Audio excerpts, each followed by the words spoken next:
வணக்கம். இது உங்கள் டாக் வித் முத்தலீஃப். நான் உங்கள் வீரமணி. இன்றைக்கு நம்ம விவாதத்தில் எடுத்துக்கிற விஷயங்கள், நேற்று தொகுதி மறுவரை சிறப்பு சட்டம் ஃபெயிலியர் ஆயிருக்கு.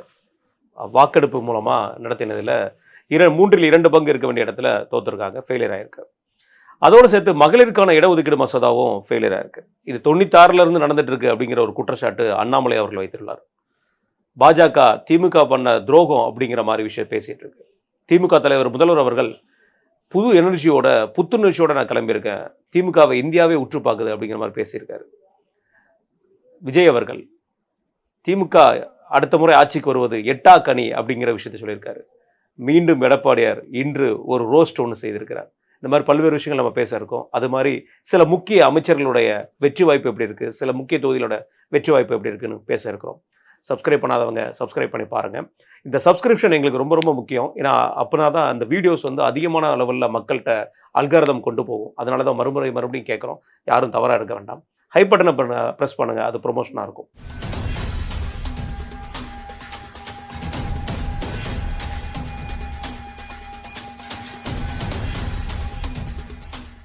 அண்ணா வணக்கண்ணே. வணக்கம். வால்பாறையில் நேற்று நடந்த ஒரு விபத்து, கொடுமையான விபத்து. அது 13வது பெண்டு. நான் வால்பாறை பேருக்குனால நமக்கு தெரியும். அது 13வது பெண்டிலிருந்து வண்டி கீழே உருண்டு விழுந்து 11வது பெண்டில் அந்த வண்டி ஸ்டாப் ஆகிருக்கு. ஒரு 9 பேர் இப்போ வரைக்கும் இறந்துருக்காங்க. பலருமே காயத்தோடு 11 பேர்கிட்ட 11 பேர் இறந்துருக்காங்க. இந்த விபத்து ரொம்ப ஒரு கோரமான விபத்து, ஜீரணிச்சிக்கிட முடியாத ஒரு விபத்து. எப்படி பார்க்குறீங்க? நம்ம அந்த குடும்பத்துக்கு ஒரு ஆள் வேறு இது மாதிரி வெளியூர் பயணங்கள் இதெல்லாம் முதல்ல அந்த டிரைவரு, அந்த ட்ராவல்ஸு, இந்த மாதிரி இதெல்லாம் போனவங்களாம் கேரளாவில் தான் வந்திருக்காங்க. அவங்களுக்கு அது ஒரு மேட்டரே கிடையாது, மலையில் சுற்றுறதுலாம்.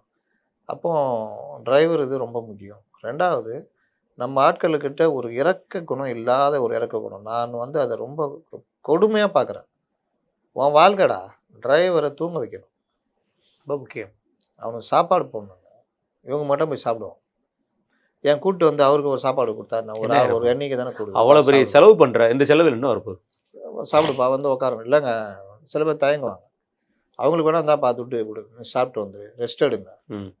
ஆனால் டிரைவருக்கு ரெஸ்ட்டே கொடுக்குறது இல்லை. 3வது விஷயம், முன்னாடி உட்காந்து தூங்குறது. அது இன்னும் கொஞ்சம் பெரிய ஆபத்தான விஷயம், இருக்கையில ஆபத்தான விஷயம். எவனா ஒருத்தர் முன்னாடி உட்காந்து தூங்குனா கண்டிப்பாக டிரைவருக்கு தூக்கம் வரும். அப்போ எப்போவுமே அந்த ட்ராவல்ஸ் டீமில் ஒருத்தர் டிரைவர் கூட உட்காந்து பேசிக்கிட்டே வரணும்.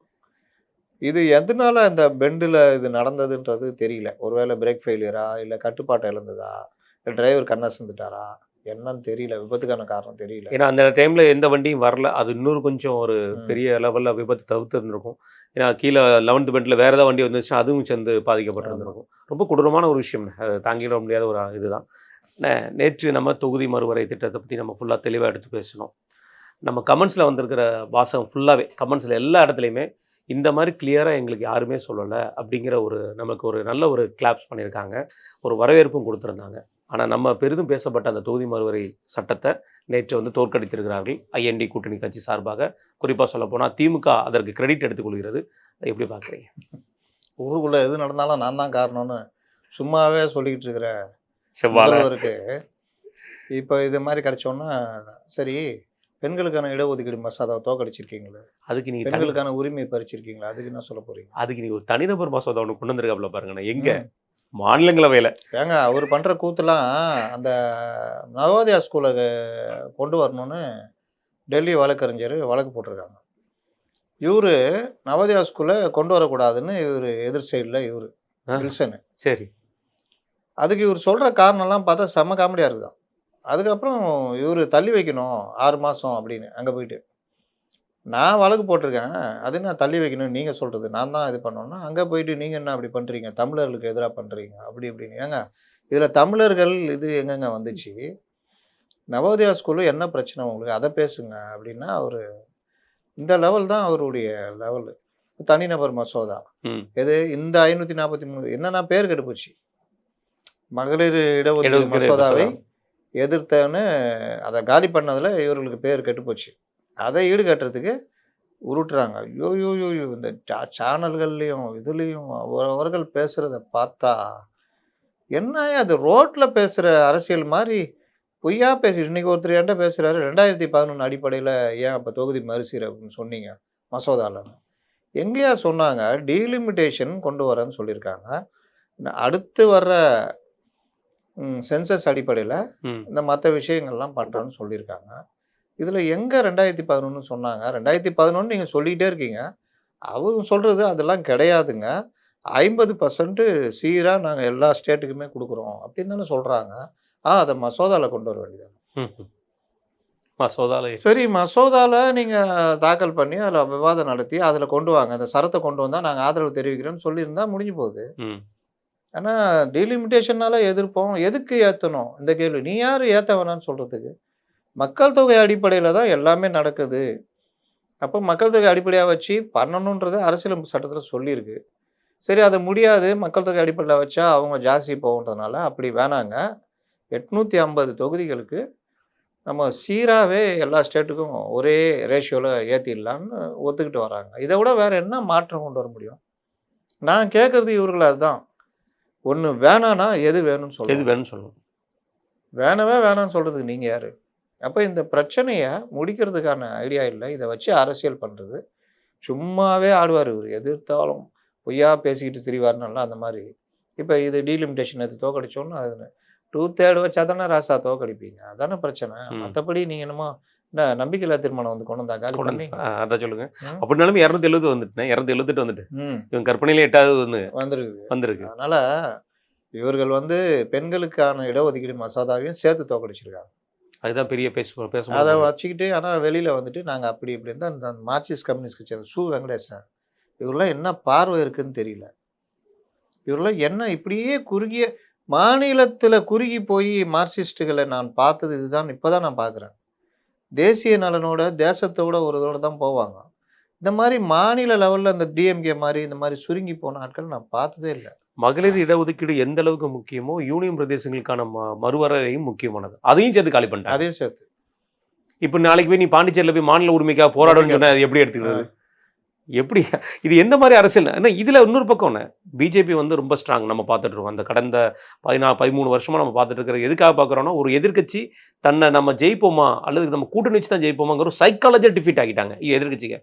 அப்படி இருக்கும்போது பிஜேபி இவ்வளோ பலம் வாய்ந்த பிஜேபி ஒரு 42 ஓட்டை எங்கே தவற விட்டுருப்பாங்கன்னு நீங்கள் நினைக்கிறீங்க?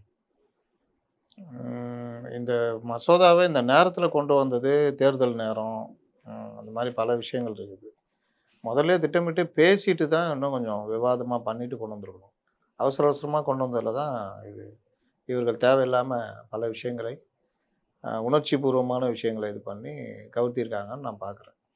அதனால் இந்த மசோதாவுடைய மசோதாவில் இந்த 50% இதெல்லாம் கொண்டு வந்துருக்கணும். இந்த மாதிரிலாம் வாய்மொழியாக சொல்கிறதெல்லாம் மசோதாவில் கொண்டு வந்துருக்கணும். இந்த மாதிரிலாம் கொண்டு வந்தால் இவங்களால் வாய் திறந்துருக்க முடியாது. இப்போ 2 இதை வாபஸ் வாங்கிட்டாங்க. நீங்கள் அந்த பெண்களுக்கான இடஒதுக்கீடு மசோதா தான் தோக்கடிச்சிருக்காங்க. மற்ற 2 தோக்கடிக்கல, அவங்க திரும்ப பெற்றுக்கிட்டாங்க. ஓகே, இப்போ இதை மறுபடியும் ரெடி பண்ணி கொண்டு வருவாங்க. அப்போ வரும் பாருங்க அடி. அந்த நேரத்தில் திருப்பி நீங்கள் இருக்கீங்களா பாருங்க. அது சரி, ரைட்ண்ணே. இதை தொடர்ந்து இன்னொரு பெரிய ஒரு விஷயம் என்னென்னா, நம்ம நேற்றே பார்த்துருப்போம், இந்த விஷயம் நடந்த உடனே நம்ம டிவியில் எல்லாமே டிபேட்லாம் மாறி வேறு மாதிரி போயிட்டு இருந்துச்சு. ஃப்ளாஷ் நியூஸ்லேருந்து எல்லாமே ஒரு பக்கம் இப்படி இருக்கும்போது இன்றைக்கு வந்து முதல்வர் அவர் பேசியிருக்கிறார். இப்போ பேசியிருக்கிறாரு. என்ன சொல்லியிருக்காருன்னா, புத்துணர்ச்சியோடு வந்திருக்கேன். நாங்கள் தான் வந்து இந்தியாவே திமுக உற்று நோக்குகிறது. தென்னகத்தை காப்பாற்றல, இந்தியாவே காப்பாற்றிருக்கு. ஜாபர் சாதிக் மேட்டரில் கூட இந்தியாவே விட்டு பார்த்துச்சு.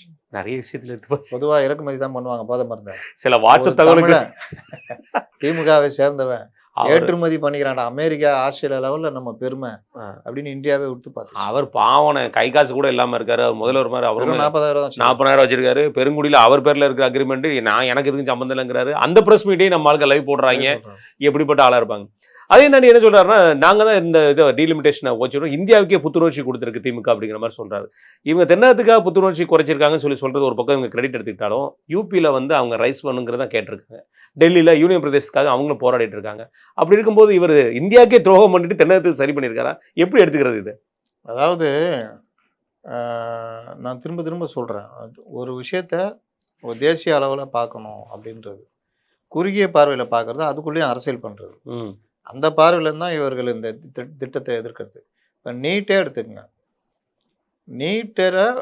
நீட்டு இவங்களுக்கு எதிரி கிடையாது. அப்படின்னா நீ சிபிஎஸ்சி ஸ்கூல் நடத்துகிற நீட் சிலபஸ் தானே வச்சு பண்ணிக்கிட்டு இருக்கிற. அதில் நிறைய வெளிச்சம் போட்டு நீட்டு பயிற்சி மையம் நடத்துற. அப்போ உன்னுடைய நோக்கம் என்னன்னா நீட்டை வச்சு ஏடிஎம்கேவை அதை விட பிஜேபி நீட் சென்டர் நடத்துறது மேக்சிமம் மாவட்ட ரீதியாக யாரும் தெரிஞ்சிருமே. அதை கற்றுக் கொடுக்குற வச்சு பொழைக்கிறது யார்? பொழைக்கிறது யார்? நீட்டில் அயோக்கியத்தனமே இந்த சென்டர்கள் மூலிமா மிகப்பெரிய அளவில் அமௌண்ட் ஜென்ரேட் ஆகுதுன்னு தேசிய லெவலில் அது கம்ப்ளைண்ட் இருக்கு. அதுதான் பிரச்சனை. அப்போ அதுக்கு ஏதாவது இவர்கள் உதவி பண்ணார்களான்றது. ஆனால் இங்கே நீட்டை எடுத்துக்கிட்டு இங்கே சம்பாதிக்கிறது யாருன்னு ஊருக்கே தெரியும். சரி, இன்னொரு பிரச்சனை, நான் 2-3 நாளாக கேட்டுக்கிட்டு இருக்கிறேன், யாருக்காவது தைரியம் இருந்தால் சொல்லுங்கள், 2017 21 வரைக்கும் திமுக ஆட்சி இருந்தால் நீட்டை என்ன பண்ணியிருப்பீங்க சொல்லுங்கள். நியூஸில் வரடம் படுத்திருப்போம். கண்டிப்பாக நியூஸில் வரடம் தடுத்திருப்போம். வேற அதுதான் மெயின். அது தெரிஞ்சால் மக்களுக்கு தெரிய போகுது. அதை ஒன்று நாங்கள் கண்டிப்பாக பார்த்துருப்போம். 7.5% கொண்டு வந்திருப்பீங்களா? அது வாய்ப்பே இல்லைண்ணே. ஏன்னா அது கொண்டு வந்தால் நாங்கள் காலேஜ் நடத்துகிற எங்களுக்கு பிரச்சனையே இல்லை. ஏன் இப்போவும் சொல்கிறேன், நீட் அவர்கள் எதிர்க்க காரணமே தனியார் கல்லூரிகள், தனியார் பல்கலைக்கழகங்கள், அந்த டீம்டு யூனிவர்சிட்டிலாம் சொல்கிறாங்களாம் பணம் சம்பாதிப்பதை நீட்டு தடை பண்ணிடுச்சு. யார் வேணாலும் எத்தனை முறை வேணாலும் நீட் எழுதி அதில் டாப்பர் எடுத்து கவர்மெண்ட் காலேஜிலே சேரலான்றத நீட்டு உருவாக்கி வச்சிருக்கு. இதை இவர்களால் தாங்க முடியல. இதை பற்றி பேசவே மாட்டாங்க.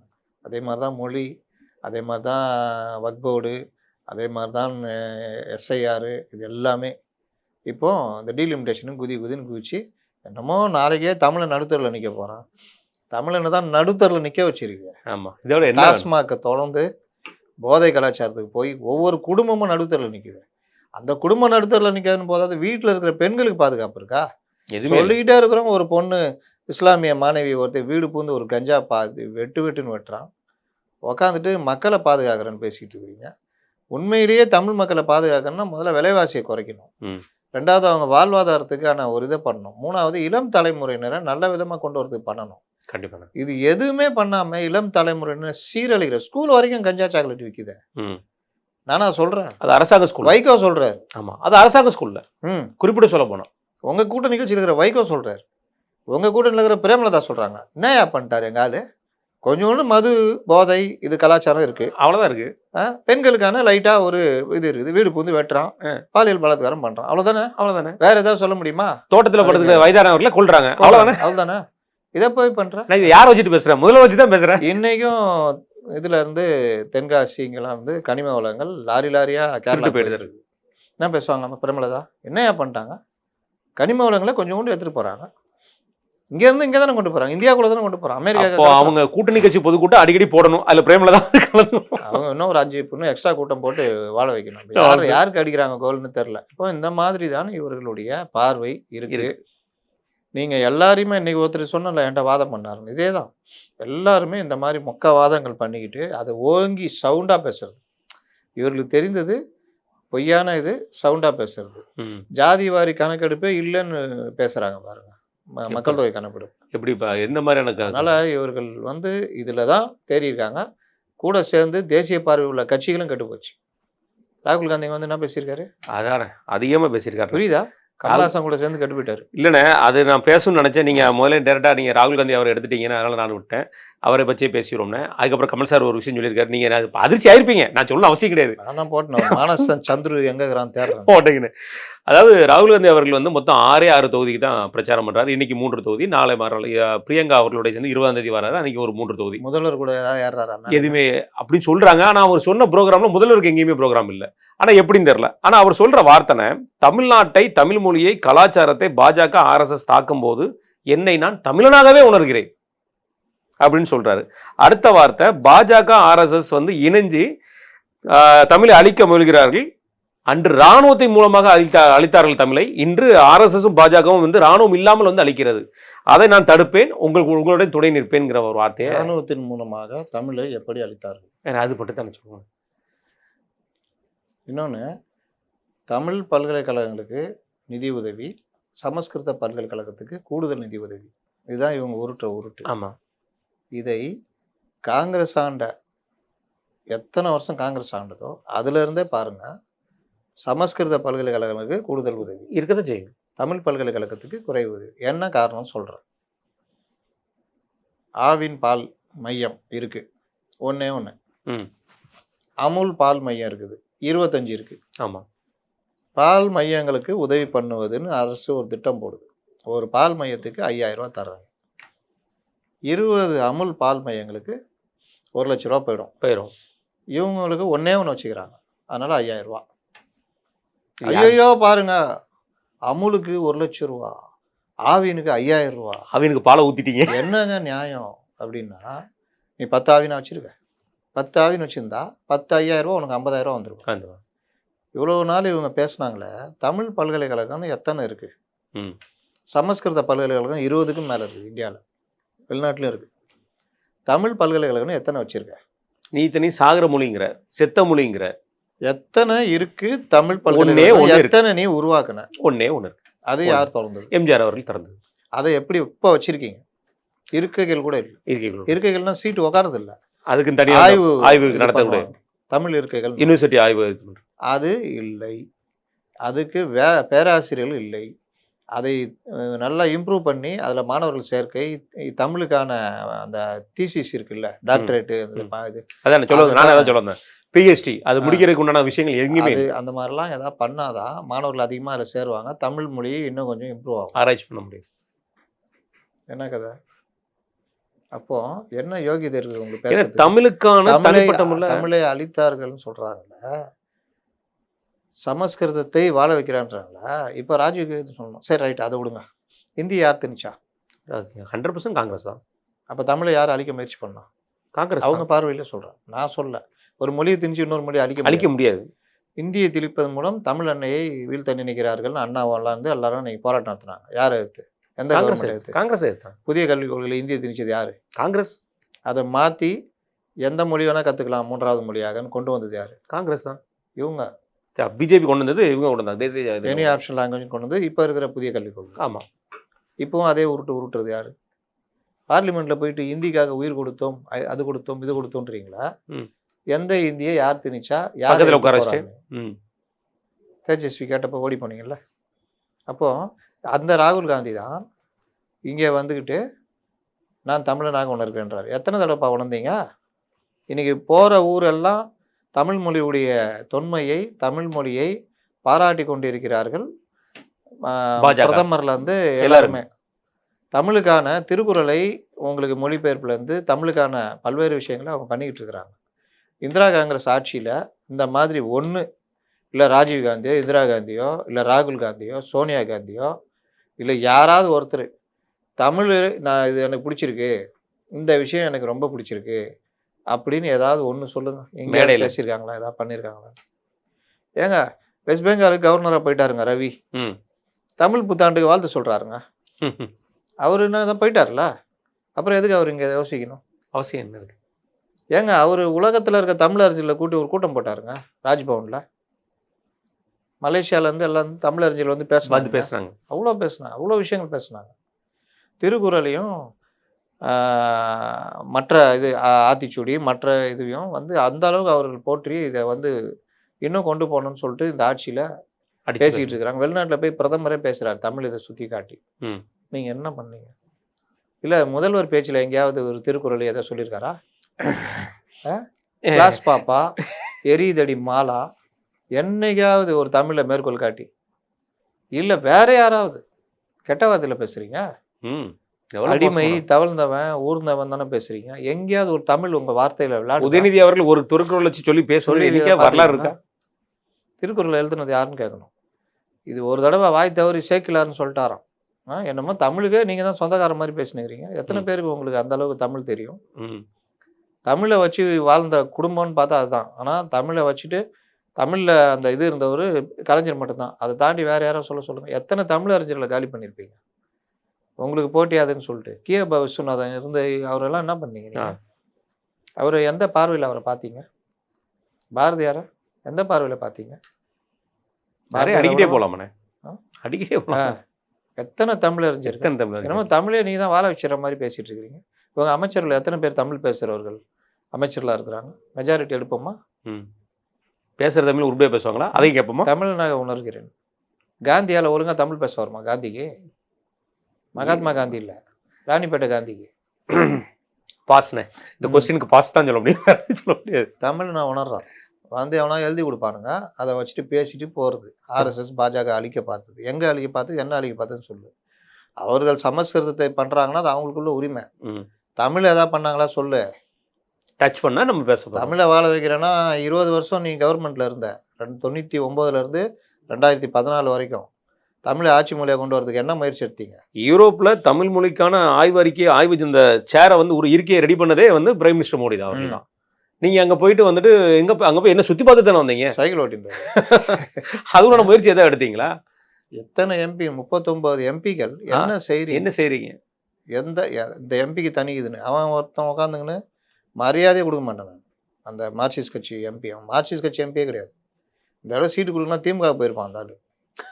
ஓ, அந்த எழுதின புக்கும் ஒரு பேராசிரியர் சுப்பிரமணியன்ற வாய்மொழியாக கேட்டுட்டு அதை வச்சுட்டு புக்கை எழுதி சீனை போட்டுனுக்கிறேன். அதை வச்சுட்டு சங்கரை வச்சு புக்கு படம் எடுக்கலான்னு பார்த்தேன். எவனுமே துட்டு தர மாட்டேன்ட்டானுங்க. அதோட முடிஞ்சது. இப்போ உட்காந்து முடிச்சுக்கிட்டு இருக்கிறாங்க. ரைட்டு. ராகுல் காந்தி அவர்கள் இந்த பிரச்சாரத்தில் இப்போ பேசின பொன்னேரியில் பேசியிருக்காருன்னா ஒரு வார்த்தை ஒரு இடத்துல கூட திமுக கடந்த 5 ஆண்டுகள் இந்த சாதனை பண்ணியிருக்கு, நாங்கள் அந்த கட்சியில் கூட்டணியில் இருந்தோம், நான் ஏங்க நடராத்திரி 12 மணி சுடுகாட்டுக்கு போகிறேன்? ஒருதாவது ராகுல் காந்திங்க வந்ததே பெரிய விஷயம். கெஞ்சி கூத்தாடி பெரிய பிரச்சனையாக மாறுது தான். தயவு செய்து வாங்கன்னொன்னே பொன்னேரி அவங்க வேட்பாளர் தான். அவங்க பல பொன்னேரி சோளிங்கர் போறாரு, முடிச்சுட்டு அப்படியே திருப்பி டெல்லி கிளம்புறாரு. திருச்சி ஆமாம், திருச்சி போய் துறையூர் போறாரு. அதுக்கப்புறம் சவுத்தில் போய் பண்ணுறாரு. நாளை 20ஆம் தேதி வந்து 2 பேருமே வராங்கண்ணே. பிரியங்கா காந்தியும் வராங்க, ராகுல் காந்தியும் பண்ணுறாங்க. பண்ணி ஒரு பெரிய லெவலில் ஏதாவது எஸ்ஐஆரை பற்றி பேசுவார் பார்த்தா நீங்கள் பேசவே இல்லை. நான் பெரிய அது ஒரு துன்பியல் சம்பவம். எஸ்ஐஆருன்னா 61 6 ஜெயிச்சது தான் ஞாபகத்துக்கு வரும். பாவம் அந்த மனுஷன் 75 சீட்டு வச்சு தனி பெரும் இதுவாக இருந்தான். அவனை காலை பிடிச்சி வாரி 25 தொகுதியில் கொண்டு வந்து விட்டு கடைசியில் இப்போ அப்பாவுக்கு உதவி பண்ற பையனா மாத்திட்டீங்களே. எதிர்கட்சி தலைவராக கூட இல்லாத அளவுக்கு மாத்தி விட்டு போயிட்டு வந்துட்டாப்ல. அதான் பெருமை, ராகுலுடைய பெருமை. இங்கேயும் அதை பண்ணுங்கப்பா, ஏதாவது பண்ணி. நான் இதை பெருசா எதிர்பார்த்தேன், எஸ்ஆர் பத்தி பேசுவார்னு எதிர்பார்த்தேன். உங்க கடைசி வரைக்கும் பேசாம ஏங்க என்னங்க இருக்கு எஸ்ஆர் பத்தி பேசுறதுக்கு? தீதியே கம்முன்னு இது பண்ணிட்டு இன்னைக்குன்னா பேசுறாங்க பார்த்தீங்களா தீதி. ஆமா, அங்க இருந்து ஆளை கூட்டு வராங்க, இங்க இருந்து ஆளை கூட்டு வராங்க, அப்படி பண்றாங்க. பாகிஸ்தான் இருந்து இறக்குமதி பண்றாங்க, இங்க இருந்து என்னென்னவோ பேசுனுக்குது அந்த அம்மா. சேம் இவங்கெல்லாம் நம்ம பிறக்கலனே. ஆமா, இவங்கெல்லாம் பாருங்க, தோல்வி பயம் வந்தோன்னே என்னென்ன பண்ண தெரியல. நேற்று ஒரு இது சொல்றேன், தொகுதியில பேசும்போது பேசிடலாமா? அப்போ இந்த மாதிரி விஷயங்கள்லாம் இவர்களுக்கு தோல்வி பயத்தை அதிகரிச்சனால இன்னைக்கு செட்டப் சர்வேகள்லாம் வர ஆரம்பிச்சிச்சு. பயங்கரமா செட்டப் சர்வேகள். விஜய் தான் முதலமைச்சராம் 85%. ஆனால் ஓட்டு விஜய் கிடையாதான். இது எப்படி ஒரு சர்வே? வித்தியாசமா இருக்கு. விஜய் தான் முதலமைச்சர்னு சொல்றான்ல. ஆமா, அவன் விஜய் தானே போடணும். விஜய் தான் போடணும். எல்லாரும் விஜய் தானே டாப்ல இருக்கணும், தாவேகா தானே டாப்ல இருக்கணும். ஆனா திமுக டாப்ல இருக்கு. அது எப்படியாவது தெரியலையே. இந்த மாதிரி ஆட்கள்லாம் நான் பல தேர்தலில் பார்த்துட்டேன். கொஞ்சம் கூட கூச்சப்பட மாட்டான் தேர்தல் முடிஞ்சோடனே. சாரி கூட கேட்கறது கிடையாது. சாரியா இப்படி சொல்லுவாங்க?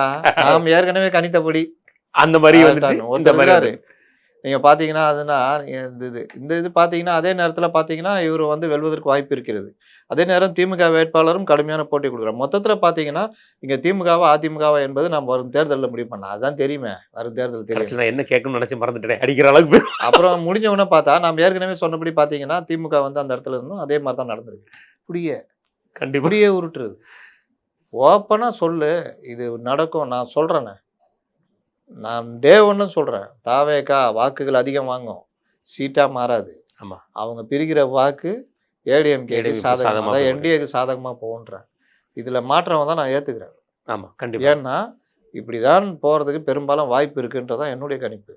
உள்ளூர் தொகுதிகள்னு வரும்பொழுது நம்ம அதை அடுத்து பேசும்போது பேசலாம். அதில் சில மாறுபாடுகள் வரும். ஏன் ஒவ்வொருத்தரும் அவங்க பார்வையில் நம்ம பேசுகிற ஆட்கள் அவங்க பார்வையிலேருந்து கூட சொல்லலாம். அதுலேருந்து நம்ம எல்லாத்தையுமே எடுத்துக்கிறது இல்லை. இருந்தாலும் எடுத்துக்கும் போது தப்பாக எடுத்துட்டா அந்த இதுவும் வர வாய்ப்பு இருக்குது. ஆனால் இவர்கள் போயிட்டு தொகுதிக்கு 10 பேர், தொகுதிக்கு 50 பேர் வச்சுலாம் சர்வே பண்ணிக்கிறாங்க தெரியுமா? தொகுதிக்கு 50 பேர். அந்த பார்ட்டி தான் நீ உட்காந்து இதில் ஊட்டினுக்குது, தந்தி டிவியில் ஊட்டின்னு 60,000 பேர் எடுத்தோம், இப்படி எடுத்தோம், அப்படி எடுத்தோம்னு. இவங்க தாவேக்காக எடுத்ததை இன்னைக்கு ஒருத்தன் வெளியிட்டிருக்கானுங்க. இளைஞர்கள் இருக்காங்கல்ல, 18 வயசுலேருந்து 25 வயசு, அவங்கள்ட்ட எடுத்தது வந்து ரொம்ப கம்மி பர்சன்டேஜ். சரி, அவன்கிட்ட எடுத்தனா விஜய் ஏறி இருப்பான், கண்டிப்பாக ஏறி இருப்பான். ரெண்டாவது அவன்கிட்ட இருக்கிற பர்சன்டேஜ் இந்த முறை தமிழகத்தில் கம்மியாக தானே இருக்குது. 3லேருந்து 6% வரைக்கும் தான் புது வாக்காளர்கள் வந்து இருக்கிறாங்க.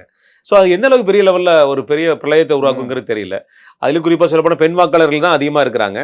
அது போக போயிட்டுருக்கோம். இதில் இந்த பிரச்சாரத்தில் நம்ம பேச வேண்டியதாக தான், ராஜராஜ சோழனுக்கு அப்புறம் அதிக கும்பாபிஷேகத்தை பண்ணது, அதான் ராஜராஜ சோழனை விட அதிக கும்பாபிஷேகம் பண்ணது சேகர்பாபு அவர்கள் அப்படின்னு சொல்லிட்டு நேற்று ஒரு பிரச்சாரம் நடந்திருக்கு.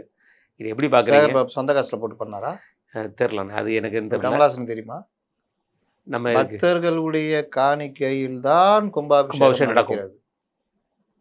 அரசு வந்து அறநிலைத்துறையுடைய வேலை என்னன்னா, அதை ஆடிட் பண்ணுறது. அது இங்கே என்ன பிரச்சனைனா, இந்துத்துவான்னு பேசிட்டு வந்து இது பேசும்போது நியாயம் எடுபட மாட்டேங்குது. இதுதான் பிஜேபியுடைய பெரிய பிரச்சனை. நீ வந்து இந்த மாதிரி விஷயங்களில் தமிழக அரசியலில் சொல்கிறேன், அரசியல் பேசிட்டே இதை எடுத்தீங்கன்னா கரெக்டாக இருக்கும். இதை இந்த சைடு இருக்கிற மற்றவன் அந்த நியாயத்தை பார்க்கவே மாட்டேங்கிறான். இந்துவாக இருக்கிறவங்க கூட, பொதுவான இந்துக்களாக இருக்காங்களா, இப்போ நான் வக்போர்டுனா வக்போர்டு திருத்த மசோதாவை நான் பார்க்குறேன்.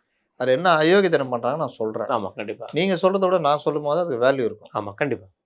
நீங்கள் ஒரு நோக்கத்தோடு சொல்லுவீங்க. நான் வந்து கேட்குறேன், கேள்வியாக வைக்கிறேன். எப்படி நீட்டு இப்போ கேட்குறேன், சொல்லியா நீ ஆட்சியில் இருந்தா நீட்டு என்ன பண்ணியிருப்ப? சுப்ரீம் கோர்ட்டில் போயிட்டு நீங்கள் வந்து ஜட்ஜிங்களை நீங்கள் டாமினேட் பண்ணி எதாவது பண்ணி நீங்கள் வந்து நீட்டுக்கு எதிராக தமிழ்நாட்டு மட்டும் விலக்குன்னு வாங்கியிருப்பீங்களா? நீதிமன்றம் தானே. ஆமாம். அப்போ நீங்கள் என்ன தான் பண்ணியிருப்பீங்கன்னு நான் கேட்குறேன், அது பதில் சொல்லுங்கள். இதே மாதிரி தான் இப்போ இந்த விவகாரத்தில் எடுத்துக்கிட்டீங்கனாலும் உங்களுக்கு இந்த அறநிலைத்துறை விவகாரத்தில் எடுக்கும்போது கூட இந்த விவகாரத்தில் எடுத்துக்கிட்டாலும் உங்களுக்கு பக்தர்களுடைய காணிக்கை அதிகமாக பணம் வருகின்ற கோயில்கள் அறநிலைத்துறை கீழே போகுது. அறநிலைத்துறையுடைய வேலை என்னன்னா, அந்த வரவு செலவுகளை முறைப்படுத்துவது, கோயிலுக்கு சொந்தமான சொத்துக்கள் அபகரித்திருந்தால் அதை மீட்பது, அதை முறையாக பண்ணுவது, அறங்காவலர்களை நியமிப்பு பணியை செய்வது, அறங்காவலர்கள் முடிவு செய்ததைத்தான் அறநிலைத்துறை செய்ய, அறங்காவலர் ஒத்துக்கிட்டாதான் எதையும் பண்ணணும். சுருக்கம் கணக்காப்பில் வேலை, ஆடிட்டர் வேலை, அவ்வளோதான். ஆடிட்டர் வக்கீல் அந்த மாதிரி சொல்லி அவ்வளோதான். ஆடிட்டர் வந்து ஒரு ஆடிட்டர் அந்த ஆடிட்டிங் இருக்கிற சொத்தை எடுத்து ஒரு நல்ல காரியம் பண்ணுறாருன்னா, இந்த ஆடிட்டர் மாதிரி எந்த ஆடிட்டருமே இல்லை அப்படின்னு சொல்லுவீங்களா? சொல்ல முடியுமா? எப்படி சொல்ல முடியும்? அப்புறம் என்ன, நீங்கள் போன கவர்மெண்ட்டில் வந்து கும்பாபிஷேகமாக பண்ணலையா? என்ன சொல்ல முடியாது. கொரோனா டைமில் கூட கும்பாபிஷேகம் நடந்தது. எல்லா அரசுலையும் அறநிலைத்துறை அதோடைய வேலை செய்தாச்சுறாங்க. நீங்கள் என்ன பேசுகிறீங்க? இவருக்கு என்ன, கமலுக்கு என்ன தெரியுது? வெக்கமே இல்லாமல் சொல்கிறாருங்க. முதல்வர் இங்கு வர வேண்டும் என்பதற்காகத்தான் கடந்த முறை மக்கள் நீதி மையமாக வந்த நான் இந்த முறை இங்கே வந்திருக்கிறேன். என்ன அது அர்த்தம்? அதை விடுங்கண்ணே. சேப்பாக்கம் தொகுதியில் ஓட்டு கேட்டார். உதயநிதி அவர்கள் ஜெயிப்பது, நான் ஜெயிக்கிறதை விட உதயநிதி அவர்கள் ஜெயிப்பது மிக மிக முக்கியம். நீங்கள் எங்கே நிற்கிறீங்க? அறிவாலய வாசலில் இதுவாக நிற்கிறார், செக்யூரிட்டியாக நிற்கிறார். அப்போ அப்படி நீங்கள் எங்கே ஜெயிப்பீங்க? அப்போ உங்களோட அவர் ஜெயிக்கிறது முக்கியம்னா இது என்ன? அறிவாலயத்தில் நிர்வாக கமிட்டின்னு ஒன்று இருக்கும், இருக்காது, சும்மா சொல்கிறேன். அதுக்கு செக்யூரிட்டி அந்த இதுன்னு அதில் வேணால் போட்டிட்டு தேர்ந்தெடுக்கலாம். ஒரு கொஞ்சம் கூட வெக்கமே இல்லாமல் உன் கட்சியை சதைச்சி, நான் அன்னைக்கு கூட ஒரு இதில் பேசியிருந்தேன் யார்ட்டையும். அதாவது நீ ஆரம்பித்தது என்ன 2019 கமல்ஹாசன் என்ன ஆரம்பிச்சிங்க? மக்கள் நீதி மையம். இவங்க வேண்டாம், யாரை எடுத்து ஆரம்பிச்சிங்க? அதிமுக எடுத்து ஆரம்பிச்சது, திமுகவுக்கும் ரெண்டு கட்சியிலுமே சொல்லலாம். அவர் ஆரம்பித்து திட்டினதெல்லாம் திமுகவாங்க, ஆனால் ஆட்சியில் இருந்தது அதிமுக.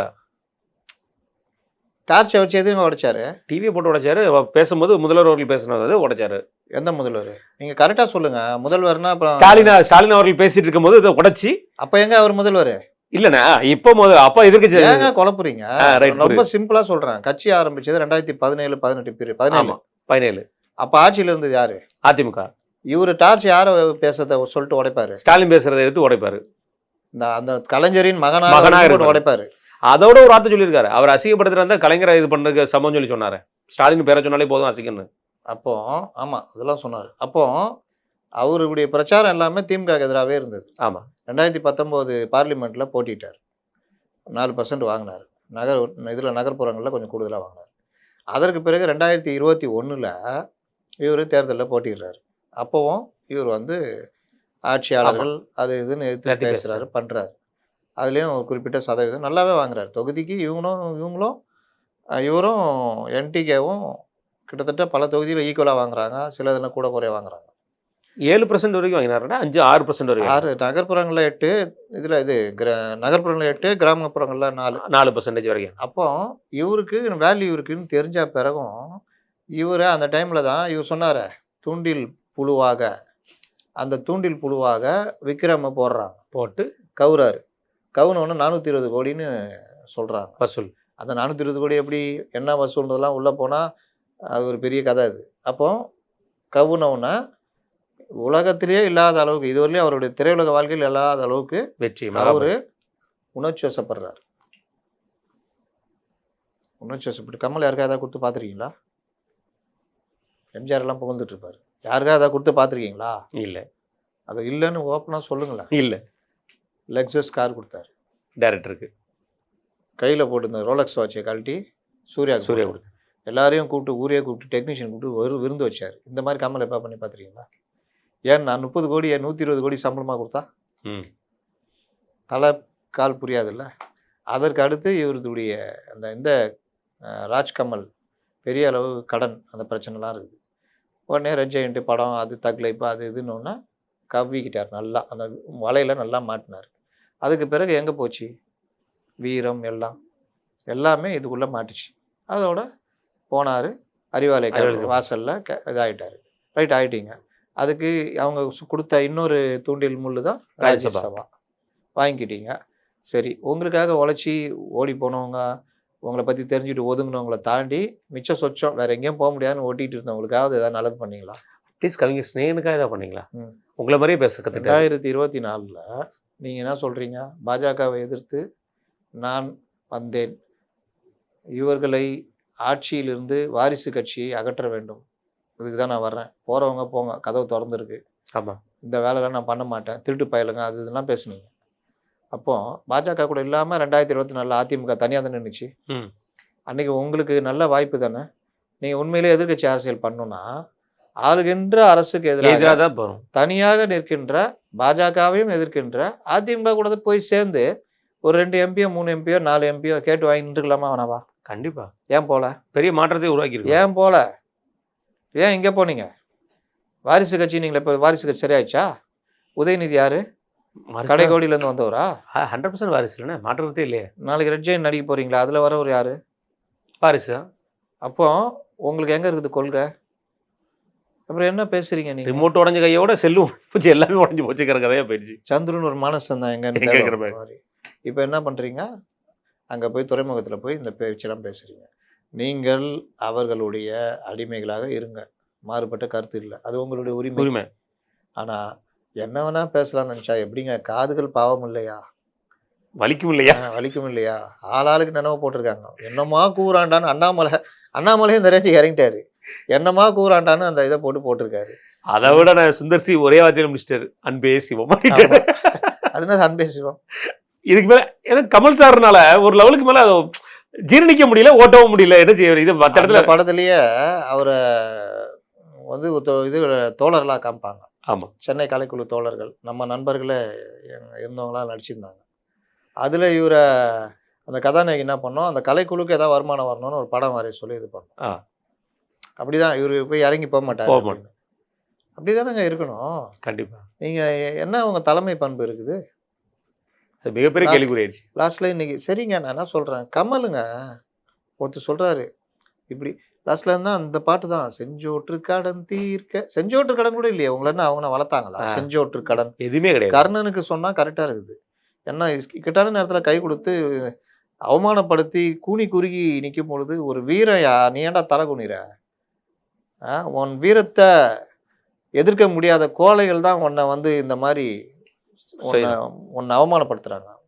உன்னை உடனே நான் மன்னனாக்குறேன், இப்போ வாடா அப்படின்னு துரியோதனை தோல் கொடுத்ததுனால தான் துரியோதனை மேலே அவ்வளோ மரியாதை. கடைசி வரைக்கும் தான் அவர் பஞ்சபாண்டவருடைய மூத்த பையன், நான் மூத்த அண்ணன் தெரிஞ்சும் நான் வரமாட்டேன், இருப்பேன். அதான் செஞ்சோற்று கடன். செஞ்சோற்று கடன் தீர்க்க சேராத இடம் சேர்ந்து வஞ்சத்தில் வீழ்ந்தாயடா கர்ணா, வஞ்சகன் கண்ணனடா. ஏன்னா இந்த இதெல்லாம் பண்ணதெல்லாம் நான் தான் அப்படிங்கிற மாதிரி. அதனால தான்டா நான் அப்படியே அவங்களுக்கு பாடணும். அந்த பாட்டை அவமானப்படுத்த விரும்பல நான்.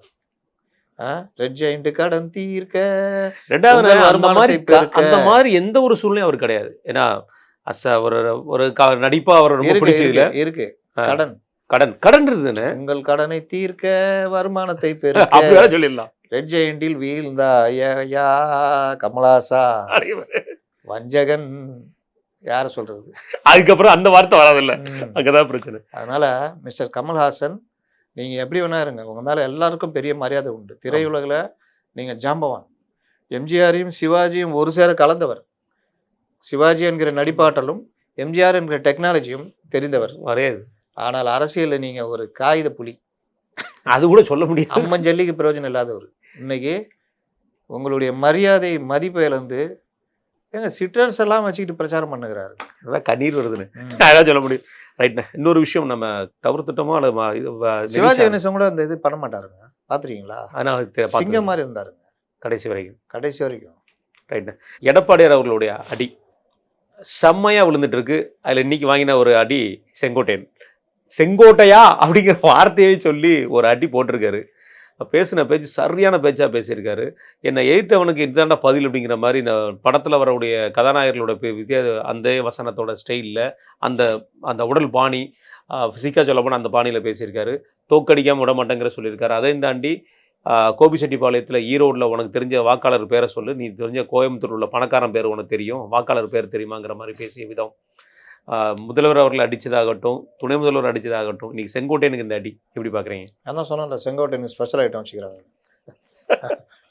நீங்கள் நான் என்ன சொல்கிறேன், செங்கோட்டையன் நீங்கள் விமர்சனம் பண்ணுங்க. அதிமுகலேருந்து ஏன் வந்தேன்னு இன்னை வரைக்கும் காரணம் தெரியல. எனக்கு ஏன் ஒரு நாள் அவரை பார்த்தா கேட்கணும், என்ன காரணத்தினால வெளியே வந்தீங்க. கடைசியில் புரியாதுல்ல, நம்ம ஒவ்வொரு தடவையும் ஒவ்வொரு காரணம் சொல்லுங்கிறாரு. மக்கள் நீதி மையத்தில் போய் சேர்ந்துடலாம் அவர். அப்போ வந்துட்டீங்க, போன இடத்துல உங்களுக்கு மரியாதை இருக்கா? இல்லை இது வந்த இடத்துலையாவது உங்களுக்கு ஓரளவுக்கு மரியாதை இருந்தது. ஆமாம், பெரிய பொறுப்பு.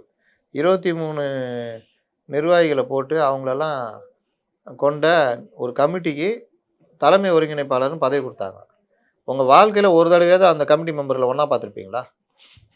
தலைவரையே பார்க்க எப்போ பார்க்கான்னு தெரிய மாட்டேங்குது. அப்புறம் என்ன உங்களுக்கு அங்கே மரியாதை? அப்புறம் என்ன நீங்கள் வந்துட்டு தன்மானத்தை பற்றி பேசுகிறீங்க? அவர் தான் சொல்கிறாரு, நான் காலில் விழுந்தந்தாயா என்ன இப்போன்னு கேட்குறாரு. நீங்களும் தான் காலில் விழுந்தப்போ இருந்தீங்க. அன்னைக்கு தான் பேசுனீங்களா வெளியே வந்து இந்த காலில் விழுந்தோம் ஏற்றுக்கலன்னு? நீங்களும் தானே இருந்தீங்களே சசிகலாட்டு, நீங்களும் தானே குனிஞ்சி பணிந்து பாதம் தொட்டுலாம் பண்ணியிருந்தீங்க. ஆமாம். அப்புறம் என்ன நீங்கள் யோக்கியர்? இன்றைக்கி வந்துட்டு நான் தான் முதலமைச்சராக வேண்டியது, இவர் போய் முன்னாடி விழுந்தாரு, என்னென்ன கதையெல்லாம் சொல்கிறீங்க? கூவத்தூர் நடந்தது யாருக்குமே தெரியாது நினைப்பா. நீ வந்துட்டு ஏதோ பேசுகிறீங்க பண்ணுறீங்கன்னா அதான் அவர் சொல்கிறாரு. இன்னொன்று, 2011 அப்புறம் உங்களை தூக்கி எறிஞ்சாங்கல்ல ஜெயலலிதா, 2015-16 ஆட்சி வந்தப்போ உங்களை அமைச்சர் ஆக்கலையே. என்ன காரணம்னு நாளைக்கு எடப்பாடி வெளியே பேசுனா உங்களுக்கு நல்லா இருக்குமா? அந்த நேரத்தில் எவ்வளோ கௌரவமா இன்னை வரைக்கும் திமுகலேருந்து நீங்கள் போயிருந்தீங்கன்னா உங்கள் கதையெல்லாம் எடுத்து வெளியே விட்டுருப்பாங்க. மொத்தத்தும் வெளியே போயிருக்கோம்ல. முதல்வரே பேசுவார் கவலை இல்லாமல், யோசிக்கவே மாட்டார். செந்தில் பாலாஜி இவ்வளோ பாராட்டு வரா. அப்படி இருக்கும் பொழுது உங்களை கௌரவமாக தான் நடத்துகிறாங்க. அப்புறம் என்ன நீங்கள் கௌரவ இந்த மாதிரிலாம் பண்ணீங்கன்னா இப்போ அவர் பேசினா ஆகும்? அசிங்கம் தானே, ஊருக்கே தெரிஞ்ச விஷயம் தான். டிவியில் போட்டுருன்ட்டார். என்ன பண்ணீங்க எல்லாம்? அதாவது அந்த பீரியட்ல இருந்த பத்திரிகையாளர்கள்லாம் தெரியும் இவர் எப்படி மாட்டினாரு, என்ன பண்ணாரு. எதுக்கு விஜயகாந்துக்கு சொல்லுவாங்க சங்கரங்கோயில் எலெக்ஷன் நாங்கள் நிற்கிறோம் பண்ணுறோன்னு. சங்கரங்கோயில் எலெக்ஷனுக்கு அப்புறம் நடந்து தான் பல கூத்து, அண்ணன் பதவி போகிற வரைக்கும். ஆமாம். அதனால் இவர் வந்து பார்த்து இடம் பொருள் எவ்வளோ பேசணும். நீங்கள் எந்த வார்த்தை விடுறீங்களோ அதான் எதிரிலையும் வரும். ரைட்ண்ணா. இதெல்லாம் பிரச்சார காலத்தில் நடந்துட்டு இருக்குண்ணே. ஒருத்தர் வந்து பிரச்சாரத்துக்கும் வர மாட்டேங்காரு, அறிக்கையும் விட மாட்டேங்காரு, வர்ற பிரச்சாரத்தையும் ரத்து பண்றாரு. நிர்வாக ரீதியாக சென்னையில வீடு வீடா போறான்னு சொன்னாங்க. வீடு வீடா இவர் எப்படி போவாரு? நானும் நேற்று ரொம்ப இதாயிட்டேனே. எத்தனை வீடுக்குள்ள போயிட்டாருன்னு பார்த்தேன். அதுக்கா ரத்து. நாளைக்கு திருச்சி கிழக்குன்னு இருக்காரு, கடலூர் ரத்து. ஏன் இந்த கடலூர் போகவே மாட்டேங்காருன்னு தெரியல. அது ஏன் கடலூர் ரத்துன்னு வந்துட்டே இருக்கு. தருமபுரி ரத்து. இன்னைக்கு அதை தாண்டி ஒரு வார்த்தை சொல்லியிருக்காரு, திமுக 2ஆம் முறை ஆட்சி பிடிக்குங்கிறது எட்டாக்கனி, அதை நான் விடவே மாட்டேன் அப்படிங்கிற மாதிரி ஒரு வார்த்தையை சொல்லியிருக்காரு. 50 ஆண்டுகளுக்கு, ஒரு அரை நூற்றாண்டுகளுக்கு மேலே நடக்கக்கூடிய ஒரு தேர்தல் அப்படிங்கிற மாதிரி சொல்லியிருக்காருண்ணே. இது எல்லாம் ரைட், ஒரு ஹீரோ வசனங்கிற மாதிரி சொல்லலாம். ஆனால் களத்தில் வேட்பாளர்கள் படும் பாடு, ஒரு 60-70 தொகுதியில் இவங்களுடைய வேட்பாளர்கள், அதாவது இவங்களால் சொல்லப்பட்ட எளிய மக்கள், அடிக்கடி சொல்லக்கூடிய ஆதவ் அவர்களுடைய வார்த்தையில் சொல்ல போனால் எளிய மக்கள்னு சொல்லக்கூடிய வார்த்தையில் அந்த எளிய மக்களுக்கு நடக்கிற நிலைமை மிகவும் வந்து ஒரு மோசத்துக்கு ஒரு விஷயமா இருக்குது. எதுக்கு சொல்லப்போனால் ஓட்டு கேட்க கூட ஆள் வர மாட்டேங்காங்க. வேட்பாளர் இல்லாமல் சிலர் போகிறாங்க, வேட்பாளர் தனியாக போகிறாங்க. இதுதான் நடந்துகிட்ருக்கு. விஜய் அவர்கள் சொல்லக்கூடிய இந்த வார்த்தை களத்தில் நம்ம பார்க்குற விஷயம் எப்படி பார்க்குறீங்க? நீங்கள் 60ன்றீங்க, என்ன கேட்டால் 160. ஓ, 60லாம் கிடையாது, 160க்கு மேற்பட்டது. 160க்கு மேற்பட்டது. ஒரு முக்கியமான நபர் விஜய் கூட இருக்கிற முக்கியமான நபர்கிட்ட பேசின பொழுது, பிரச்சார பற்றிலாம் பேசும்பொழுது அவர் சொன்ன வார்த்தை, விஜய் கூட இருக்கிற முக்கியமான நபர் பொறுப்புலையும் இருக்கார், ஆமா, முக்கிய பொறுப்புல இருக்கு. விஜய்க்கு எல்லாருமான இருக்கிறவர். அவர் சொன்னது, அதெல்லாம் தேவையில்லை, பிரச்சாரம்லாம் ஒன்றும் பெருசாக பண்ண வேணாம். ஏன்னா தாவேக்கால எல்லாரும் தோக்க போகிறாங்க, எவனும் ஜெயிக்க மாட்டான். எல்லாரும் தோக்க போகிறாங்க, எவனும் ஜெயிக்க மாட்டான், விஜய் மட்டும்தான் ஜெயிப்பார். ஆதவ் அவரும் தோப்பார். சூப்பர். இந்த கணக்கு எங்கள் அண்ணனுக்கும் தெரியும், யாருக்கு, விஜய்க்கும் தெரியும்.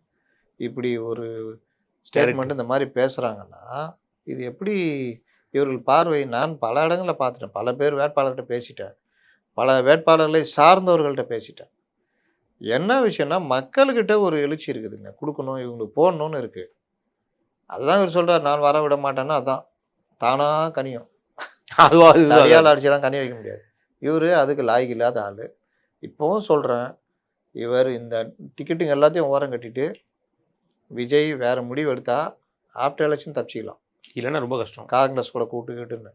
இல்லாட்டி கமலஹாசன் தான் அந்த கேட்டை ரெடி பண்ணி வைன்னு சொல்ல வேண்டியதான். அடுத்து ஆமாம், அப்போ இங்க இங்க அவுட்டா அவுட்டு. இன்னைக்கு யாரும் அவுட்டுக்கு யாரு? இந்த வசூல் ராஜா வைகோவை அங்கே அமைச்சிட வேண்டியதான். பின் கேட் ஒன்று இது, நீ அங்கே போயிடுங்க வேண்டியதான். தமிழ் அறிந்தவர்கள் எல்லோரும் தமிழ் அறிந்தவர்கள், வரிசையாக செக்யூரிட்டியே தமிழ் அறிந்த செக்யூரிட்டிகள் அப்படிங்கிற மாதிரி. ஆனா மெயின் கேட்ல கமலஹாசன் நிக்க வச்சீங்கன்னா முடிஞ்சது.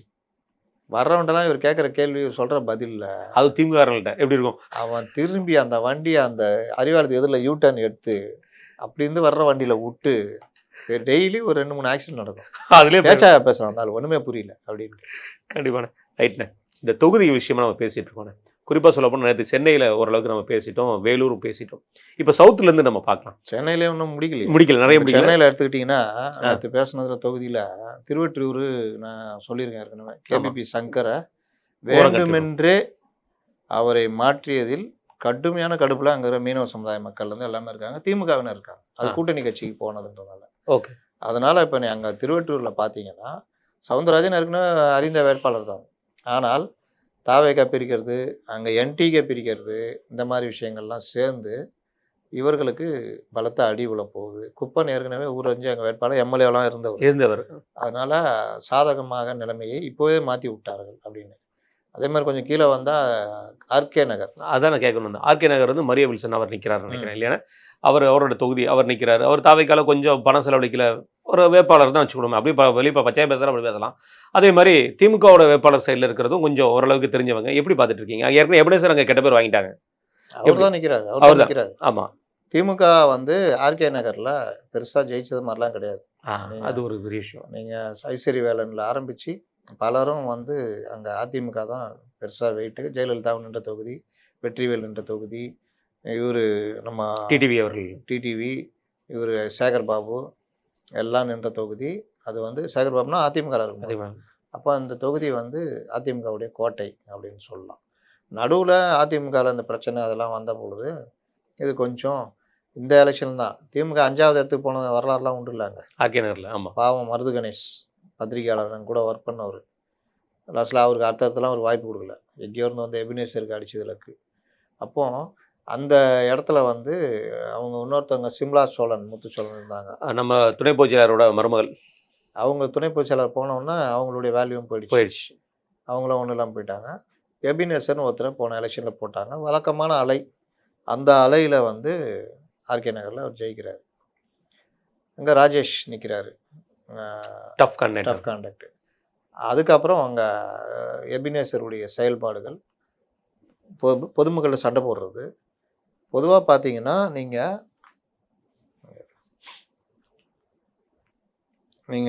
அவர் மேலே வந்து கடுமையான அதிருப்தி, பொதுமக்கள்கிட்ட சண்டை போட்டது, இந்த லூசுலாம் பேசினார். ஆமாம், வெளிப்படையாக லூசுன்னு. அடுத்து இன்னொருத்தர் லூசுன்னாரு. யார் சொல்லுங்க?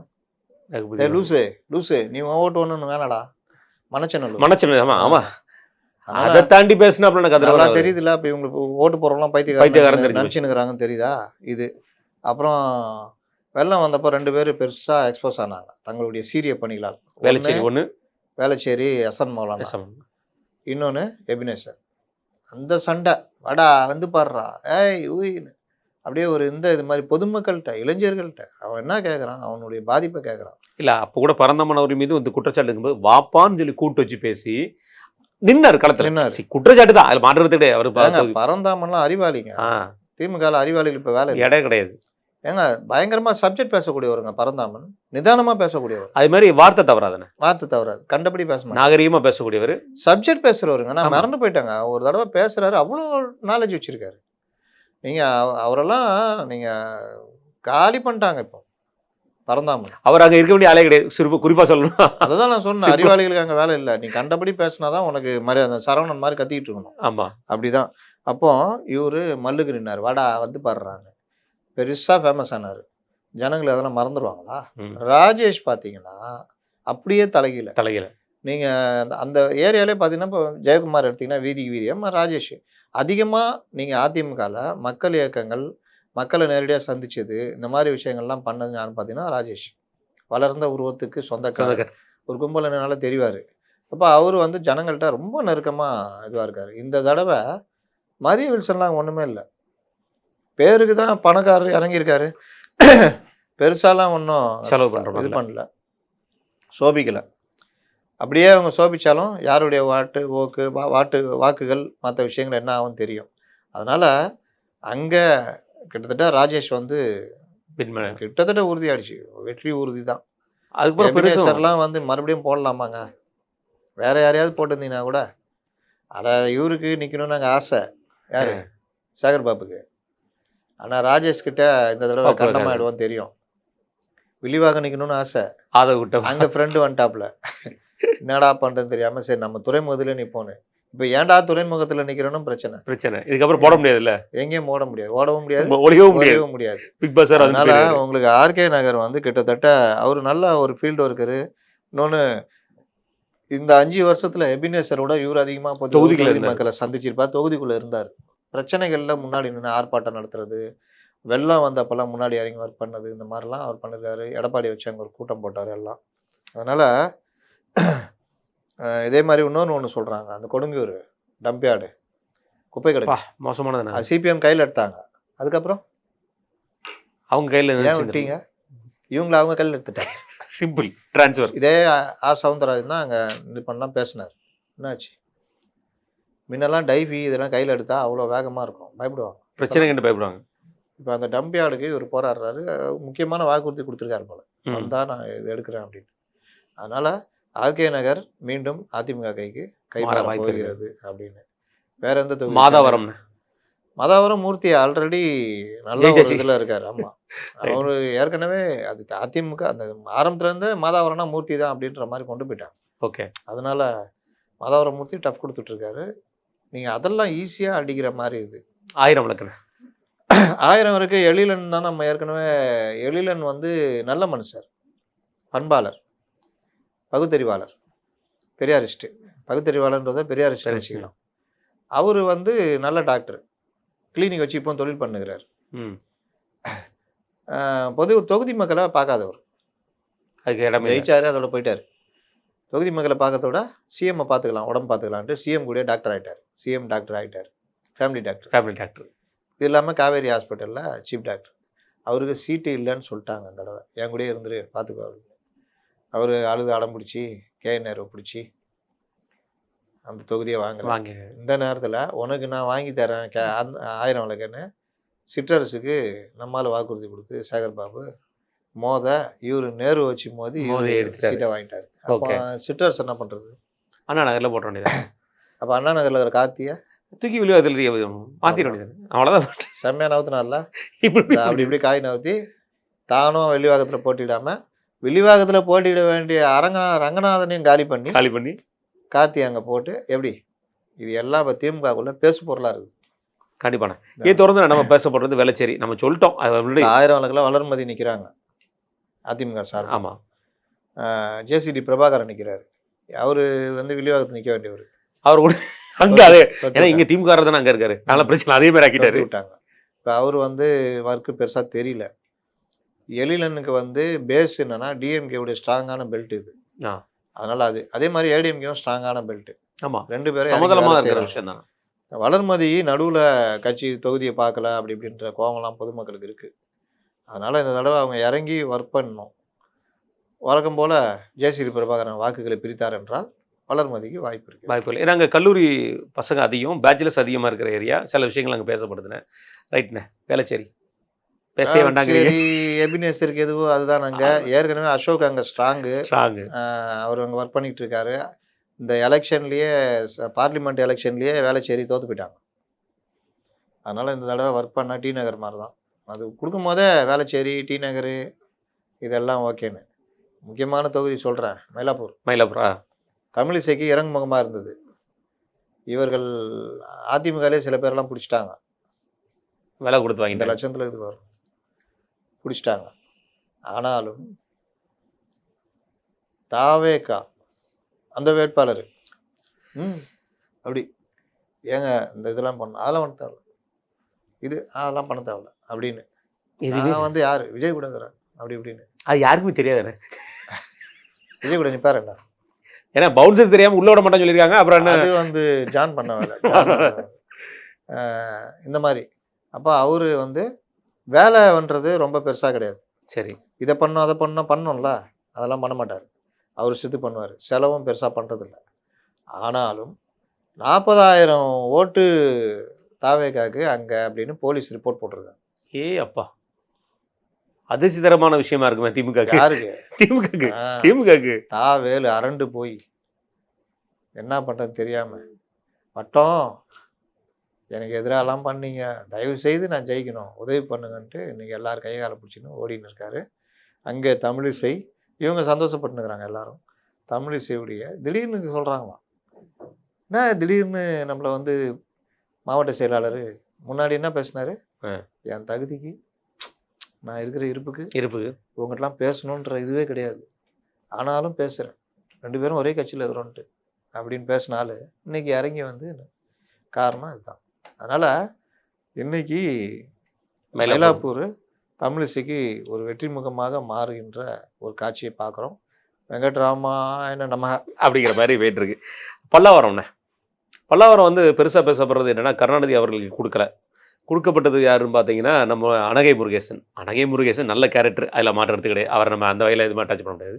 ஆனால் தொகுதி ரீதியாக பார்க்கும்போது அனகை முருகேசனுக்கு பெரிய லெவலில் சப்போர்ட் திமுக சைடும் இல்லை, கூட்டணி கட்சியில் சார்பாக இந்த சைடும் இல்லை. ஆனால் அதிர்ச்சி தரமான விஷயம் என்ன பெருசாக பேசப்படுறது என்னென்னா, ஐஜேகே சார்பாக கொடுக்கப்பட்ட வேட்பாளர் வந்து ரொம்ப கடின உழைக்கிறாரு அப்படிங்கிற மாதிரி சொல்கிறாங்க. எப்படி பார்க்குறீங்க? ஆரம்பத்தில் அவர் ஒன்றும் இல்லை அப்படி இப்படின்னு பேசியிருந்தாங்க. டாக்டர் தானே அவர். அதுக்கப்புறம் அவர் இறங்கி இவர் கூட பாரிவேந்தர் கூட இருக்கிறவர் இறங்கி ஒர்க் பண்ண ஆரம்பித்தோம்னா தொகுதியில் தெரிகிறாருன்றாங்க. அனகை முருகேசன் கொடுக்காம கருணாநிதி கொடுத்துருந்தா கூட ஒரு டஃப் இருந்திருக்கும். இப்போ அனகை முருகேசன் அவர் ஏற்கனவே செங்கல்பட்டில் நின்னார். அவர் இங்கே கிடையாது தொகுதி, ஆனால் அவர் இங்கே ஏரியா தான். ஆனால் வந்து இது பழக்கன்றதுலாம் ரொம்ப கிடையாது. அப்புறம் களத்தில் கிடையாது. அந்நியார் எப்படி செலவுக்கெல்லாம் காசு கொடுத்து பண்ணியிருப்பாங்கன்னு தெரியும். ஆமாம். அதனால் அனகை முருகேசன் மிகப்பெரிய கேள்வி பண்ணிட்டு இருக்காரு, ஒரு இழுபறியில் மாட்டிக்கிட்டு இருக்காரு. ரைட்டு, அவங்க நல்லா இருக்கிறாங்க. ரைட்ண்ணே. இப்போது அமைச்சர் லிஸ்ட்டில் இருக்கிறதுண்ணே, மிக குறிப்பாக சொல்ல போனால் வந்து பார்த்தீங்கன்னா, நம்ம சென்னையை தாண்டி வெளியே இருக்கிற அமைச்சர்களில் மிக முக்கியமான அமைச்சர்கள் நிறைய இருக்காங்க. அதில் ரொம்ப உங்களுக்கு ரொம்ப பிடித்த அமைச்சர் ரகுபதி அவர்கள். ஆற்றல் மிகு அறிவார்ந்த டிஷர்ட் ரகுபதி அவர்கள் அப்படிதான் சொல்லணும். அவர் 1000 ஓட்டில் தாங்க ஜெயிச்சார் போன தடவையை. இன்னொன்று வந்தேரின்னு இவங்களே பேச ஆரம்பிச்சிட்டாங்க. ஆமாம். அவர் என்னென்னா பொதுவாக ஒட்டு மாங்காய் இந்த மாதிரி இது கொஞ்சம் இது ஜாஸ்தி இருக்கும் மற்றதை விட. ஒரிஜினல் மாங்காய் யார்? இது திமுக காரங்க. இதெல்லாம் வந்தேரிகள். நீங்கள் அங்கே ஜெயலலிதா புதுக்கோட்டை அரசியலில் ஒரு ஆள் வேணுன்றதாக ரெடி பண்ண ஆள் தான் இவரெலாம். அவர் உண்மையிலே பேசாத வரைக்கும் நான் உண்மையில யாரோ ஒரு அமைச்சர் பெரிய அமைச்சர் நினச்சிருந்தாங்க. இந்த நார்கோட்டிக்லாம் நமக்கும் அதுக்கு சம்மந்தமே இல்லை. மெத்து வந்து வெளிநாட்டு இது. அது வந்து என்னது என்ன சொல்லுவாங்க, செயற்கையாக தயாரிக்கிறது தானே. ஆமாம். அதுக்கு பேர் என்ன சொல்லுவாங்க, சிந்தட்டிக் ட்ரக்ஸு. சிந்தட்டிக்ன்றதுனால அது வந்து செயற்கையாக உருவாக்குறது தானே லேபில் இதில். அதனால் அதை வந்து அவங்க தான் பிடிக்கணும், என்சிபி தான் பிடிக்கணும். நல்ல வேலை சிந்து சமூகம்னு சொல்ல போனார. நம்மளுக்கு அதுக்கு சம்மந்தம் இல்லைன்னு சொல்லிட்டு பெரிய அரிய பல கருத்து இவரும் சொன்னார், ஜிவாலும் சொன்னார். அதான் மேட்ரு. இது சொல்லும் போது தான் தமிழக போலீஸு 17 லட்ச ரூபா மதிப்புள்ள மெத்தோட ஒரு காரை பிடிக்கிறாங்க. அதனால் அந்த மாதிரி அந்த டைமில் அரிய பல கருத்துக்கள் அவ்வப்போது அரிய பல அப்பப்போ. கருத்துக்களை சொல்லிக் கொடுப்பவர். இவர்கள் எல்லாம் இந்த சமயம் அது இதுன்னு வச்சுக்கிட்டு அவன் சமூகம் அதெல்லாம் வச்சுக்கிட்டுலாம் ஒட்டிக்கிட்டு இருக்கிறாங்க. போன தடவை 1000 ஓட்டுன்னேன், இந்த தடவை எப்படி இருக்கும் பார்த்துக்குங்க. கண்டிப்பான. அடுத்து தஞ்சை பெல்ட்டில் பொறுத்த வரைக்கும் டெல்டா பெல்ட்டில் நம்ம இப்போ குறிப்பாக பார்க்க வேண்டியது ஒரு 2 நபர். ஒருத்தர் வந்து டிஆர்பி ராஜா, இன்னொருத்தர் வந்து வைத்தியலிங்கம். இங்கேருந்து போனவர், அதிமுகலேருந்து போனோம். அதிமுக இல்லை, ஓபிஎஸ் அணியிலேருந்து போனவர், அப்படிதான் சொல்லணும். அப்படிதான் சொல்லணும். ஆமாம், அதிமுக சொல்லக்கூடாது. ஓபிஎஸ் அணியிலேருந்து போனோம். இப்போ ஓபிஎஸ் அணி அங்கே தான் இருக்குது, ஆனால் அதையும் சொல்ல முடியாத அளவுக்கு போயிடுச்சு. டிஆர்பி ராஜா அவருடைய வெற்றி வாய்ப்பு அப்படின்னு அவருடைய தொகுதியில் போன தடவை அவர் 35,000 வாக்குகள் வித்தியாசத்தில் ஜெயிக்கிறார். ஆனால் அங்கே இவங்க அமமுக வாங்கின வாக்கு 40,000க்கு மேலே. இப்போ எல்லாம் 2 பேரும் ஒன்றா இருக்காங்க. அப்போ எப்படி இருக்கும்? அதை விட செல்வாக்கு மிக்க நபராக வந்து இருக்கிறாரு. எப்படி பார்க்கும்போது பெரிய டஃப்பாக கொடுக்க வாய்ப்புகள் இருக்கும். நான் ஏற்கனவே நம்ம இதில் பதிவு கூட போட்டிருந்தேன், நம்ம ட்விட்டர்லேயே போட்டிருந்தேன். இவங்கெல்லாம் வந்து தேர மாட்டாங்க. அதில் இவர் டிஆர்பி ராஜா வந்து அதே வேட்பாளர் தான் நிற்கிறாருன்னு நினைக்கிறேன். அப்போ வெள்ளை காகிதத்துக்கு இந்த வேலை இல்லை. வெள்ளை காகிதத்துக்கு இந்த வேலை இல்லை, வெள்ளை பேப்பருக்கு. வெள்ளை பேப்பருக்கா? எத்தனை பேர் அந்த மாதிரி தான் வராங்க பாருங்கள். அந்த தடவை கடந்த தேர்தலில் டிஆர்பி ராஜா மன்னார்குடியில் வாங்கினது 86,071. ராஜமாணிக்கம் வாங்கின வாக்கு 49,570. 50,000 வச்சுக்கோங்க, 36,000 வாக்கு வித்தியாசத்தில் ஜெயிக்கிறார். அமமுக வாங்கினது 40,000. அப்போ 4,000 சேர்ந்துருந்தால் 4,000 வாக்கு வித்தியாசத்தில் ராஜமாணிக்கம் ஜெயிச்சிருப்பாரு. இந்த முறை அமமுக அதிமுக கூட்டணியில் இருக்காங்க. அரசுக்கு எதிரான கோபம் வேற இருக்கு. ஆமாம், இதெல்லாம் இருக்கு. டெல்டா மண்டலத்துக்கு என்ன செஞ்சிருக்காங்கன்னு ஒரு கேள்வி இருக்கு. அந்த ஊர்ல தான் நெல் பயிருக்கு உண்டான பிரச்சனைகள் இருக்கு. நிறைய விஷயங்கள். விவசாயிகள் கடுமையான கோபத்தில் இருக்காங்க. இன்னொன்று, தாவேகா கொஞ்சமாவது பிரிக்காதா? கண்டிப்பா இருக்கும். இளைஞர்கள் வாக்குகள் 7,000 8,000 வாக்கிட்டா கண்டிப்பா பிரிப்பாங்க அங்கே உரிய. அதனால செந்தில் பாலாஜி, அம்மன் அர்ஜுனன் அடுத்து அங்கே வருவான். இதனால இவருக்கு வந்து இந்த பிரச்சனை இருக்கு. ரைட்ண்ணே. இவர் ஒருத்தநாடு வைத்தியலிங்கம் இந்த தேர்தலில் அவருடைய கதை தெரியும். அவருடைய தனிப்பட்ட செல்வாக்கா இல்லை அதிமுக செல்வாக்கா? அந்த சசிகலா வேற பிரிக்கிறாங்கல்ல. ஆமாம், ஒருத்த நாட்டில் அவங்களுக்கான ஒரு இது இருக்குல்ல.